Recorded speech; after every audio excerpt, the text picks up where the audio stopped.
My name is Nick Petrovich, and I am the cultural specialist for our company. Tonight, we're going to go on a journey about what to expect on your ongoing endeavor to Mexico. First and foremost, on behalf of the company, I want to say congratulations. We had so many applicants for our Continental Connection program that filtering them out was truly a difficult task. Between expanding operations in Canada and Mexico, we were looking for the best of the best to improve our productivity across the borders. This most certainly isn't going to be an easy task. Being away from your friends, but being able to bring your families with you, we hope will make this transition a little bit easier. It's going to be sort of a culture shock down in Mexico. I'm going to prepare you as much as I can for what to expect. You're going to be okay. Trust me on this one. I've got your back.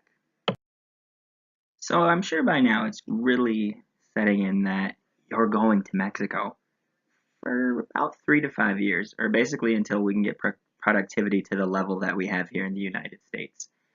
Culture is huge. It expands across so many different spectrums that really choosing what to focus on in order to prepare you was quite the daunting task. But I highlighted 6 areas here that I'm going to go in depth with you that I think is really going to give you an advantage to go into a new country and be an effective leader. We're going to cover power distance, individualism, masculinity, uncertainty avoidance, long-term orientation, and indulgence. Talking about power distance, we're really going to look at the distance from where the majority of society is to their leader.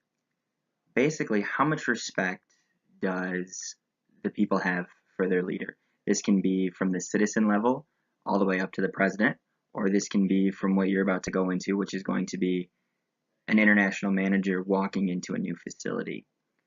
So one of the big things to focus on here, it's a little bit different than the United States. Canada kind of follows the same method, just to give you a comparison in terms of the US.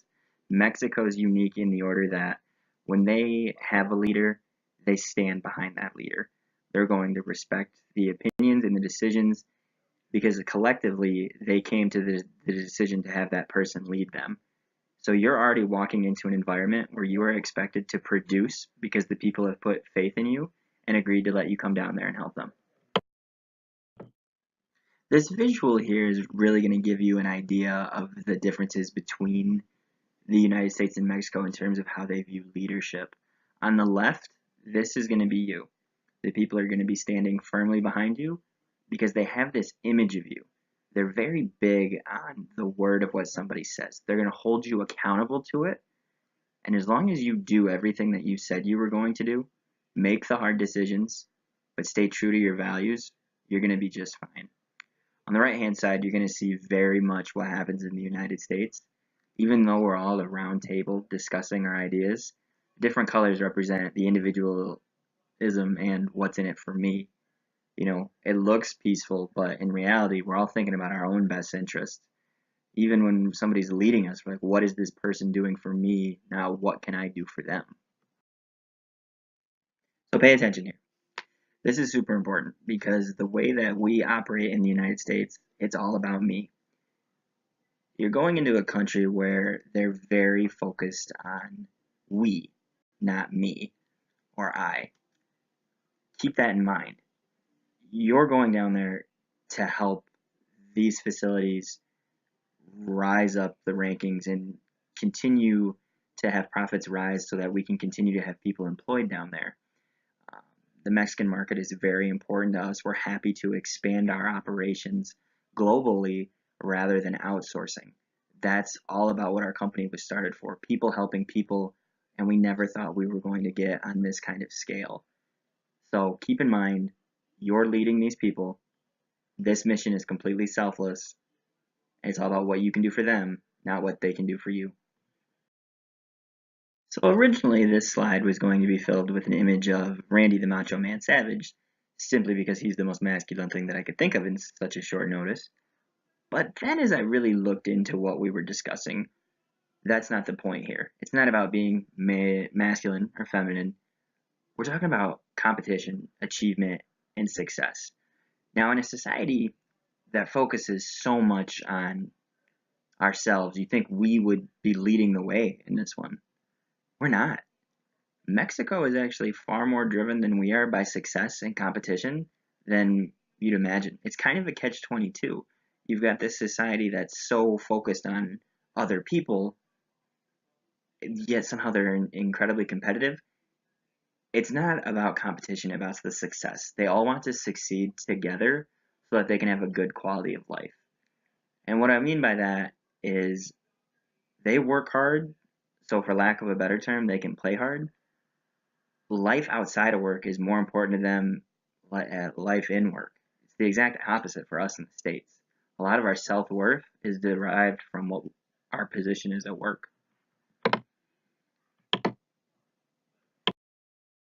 So fair warning, this is when you're probably not going to like me, because we're talking about uncertainty avoidance here. The Mexican people do not like change. They are heavily rooted in family and traditions, and this extends to every aspect of their life.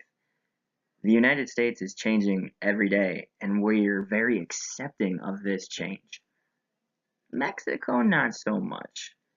You're an outsider. You're going to stick out like a sore thumb solely just based on the fact that when you're walking in there, you have never seen a culture like this that you've had to adapt to, where the people work collectively as a unit, are focused hard on work, but bringing in a new concept is going to be kind of hard to grasp. Remember, we're going in there not to tell them that they're doing anything wrong. It's just they've never had an American manager down there. And we want to show them what we're doing up here that leads to success, and we want to see what they're doing down there that is leading them to success. This is a mission of how can we make the quality of our employees' work and lives better back home while improving productivity for our Mexican division. So long-term orientation. In short, if something's not broke, don't fix it. I'm sorry, you're just gonna have to figure that one out on your own, because we're not trying to fix anything.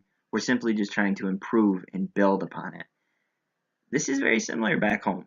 If something's working, we don't want to fix it. And that's where stubbornness can come into play. We don't have a ceiling. We just want to improve, get better, lead the market. We're innovators. We're not about getting these quick results. We're about doing what's right and in the long run is going to better serve everybody. So I really want you to think about that when you're going down there. If you're making the tough decision of, is this right for today? I want you to ask yourself, is this going to be right for tomorrow, for next week, for next month, for next quarter, for the next 6 months, and for the next year? Because they like to stick to what they know. And so do we, let's be honest. So I've mentioned this before, and we're going to spend some time on it here for a minute. The biggest difference in the tradition that you're going to see in the United States compared to Mexico is the focus on other people. It's about a collective group, not just the individual. They would rather spend time with their family at the beach than late night at the office. You're really going to have to see the difference between an autocratic and a democratic type of leadership. Even though we're both democracies, our leaders take very different stances. In our society, the autocratic way, we get a sense of authority from our title. And it's all about us. And we have the power. We're going to make all these decisions. That's not going to be accepted very well down there. You're going to need a more democratic style of leadership because all of these people value the same thing. They're already motivated to work. You don't have to do that part. You just have to have a mission statement that they're going to stand behind in order to follow you. Whatever you do, do not force those late nights. It's going to come back to bite you. They'd rather work another shift, but overtime, it's just one of those things that they're not looking for in one day. So expand it to a Saturday if you absolutely have to. Just keep that in mind. From a cultural standpoint, here's another thing that might be a little hard to get used to. They know how to delegate their finances. They know how to share, they know how to save, and they know how to spend. We kind of don't as a society back home. We just like to have that tight grip on our paycheck. They view that they work hard, so they're going to enjoy the fruits of their labors. And I encourage you while you're down there to do the same. This is a once in a lifetime experience. Going to encourage you to go out with the people around you, who you're working with. They're going to become like your second family. You're going to be spending a lot of time in the facility as a manager, but it's about finding that duality between separating work and the life outside of work. However, there's nothing wrong with, you know, hanging out with these individuals. I encourage that. That's what they're going to want to see from you, is that he's not just a leader, but he's also here because he cares about us. And that's the biggest thing, is it's caring about your people. So try to loosen up the grip there, Ebenezer, okay? So this is how you're going to be effective down in Mexico as a international manager. You're going to have a lot of charisma. When we look at how the presidency works in the United States, you elect a president, they get 4 years to prove themselves, do what they said they were going to do, and then if they're good enough, we'll elect them to another term. In Mexico, it's different. One term, 6 years. That's it. No re-election. I want you to view this as your one term. We believe in you. We're putting you down there. We don't plan on you going back. When you come home, you're home for good because you did the job well. Being charismatic and being that servant leader is going to be the key to your success. You don't just want to be likable. You want to be honorable and a hero that people identify and want to intimidate. You're going to have to lead from the front, not from the desk up in an office. Get to know your people. You have those one-on-ones. Change the atmosphere. Challenge their status quo. Inspire and motivate. Do it in your own unique way. And just remember that this position is about what you've done for the people. That's why you're there. It's because we believe in you. So don't go power crazy. So let's get down to the nitty gritty. Leadership means leading change. Nothing's broken down there. We just want productivity to be higher. This is the whole reason why we're sending you down there. You're personable, and we really think you can be the leader that inspires change and gets the people to adapt to this model and embrace it as their own. Because essentially, this is going to be their idea. We're going to feed off of their opinions, and we're going to want you to formulate a plan based around what is best for the people down there. We don't want to become so focused on our own culture that we ignore what's important to our Mexican friends. You're going to have to be courageous. You're going to be going against the status quo, like we said. Recognize shortcomings and just stick to your vision. But remember, change isn't always accepted right away.